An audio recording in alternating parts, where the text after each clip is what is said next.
രാജ്ഭവനിൽ മാസിക പ്രകാശനത്തിലും വിവാദം. അഡ്വക്കേറ്റ് ശ്രീകുമാറിൻ്റെ ലേഖനത്തിലാണ് അടുത്ത വിവാദം.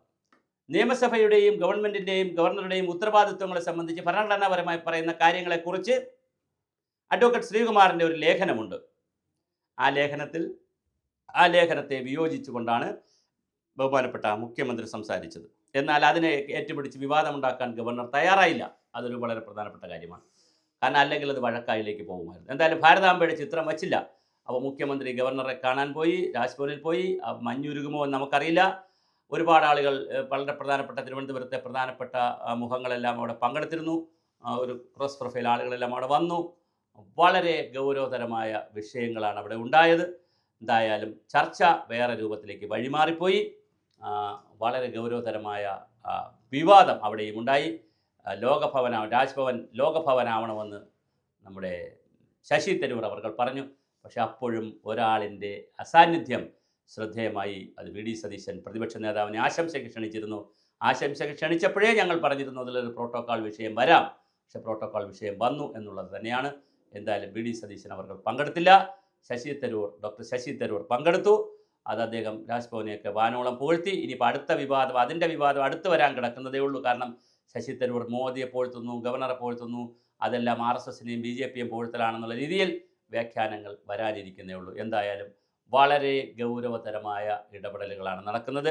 രാജ്ഭവനിൽ രാജഹംസം എന്ന് പറയുന്ന മാഗസിൻ ഇറക്കിയതിലും വിവാദമുണ്ടായി എന്നുള്ളതാണ് വളരെ രസകരമായി പറയാനുള്ളത്. ഞാൻ നേരത്തെ പറഞ്ഞ പോലെ മുഖ്യമന്ത്രി വിയോജിപ്പ് രേഖപ്പെടുത്തി. പക്ഷേ നിയമസഭയുടെ ഗവർണറുടെ അധികാരങ്ങളെക്കുറിച്ചുള്ള ഒരു ലേഖനമാണ് അതിനകത്ത് പറഞ്ഞത്. അവിടെ തീർച്ചയായിട്ടും ആ ലേഖനത്തിൽ വിയോജിപ്പുണ്ട്. എങ്കിലും വിയോജിക്കുന്നവരുടെ വിയോജിപ്പ് രേഖപ്പെടുത്താൻ ഒരു അവസരമുള്ള ഗവൺമെൻറ്റാണ് ഞങ്ങളുടേതെന്നൊക്കെ പറഞ്ഞ് മുഖ്യമന്ത്രി അതിനെ വേറെ തരത്തിലേക്ക് മാറ്റിക്കൊണ്ടു പോവുകയും ചെയ്തു. എന്തായാലും ആദ്യ കോപ്പി ശശി തരൂർ MPക്കാണ് കൊടുത്തിരുന്നത്. നിയമസഭയുടെ അധികാരങ്ങളെ സംബന്ധിച്ച്, ഗവർണറുടെ അധികാരങ്ങളെ സംബന്ധിച്ചൊക്കെയുള്ള വളരെ വിശദമായൊരു ലേഖനം അതിനകത്തോടെ ഞാൻ വായിച്ചിട്ടില്ല. എന്തായാലും നമുക്ക് നോക്കണം.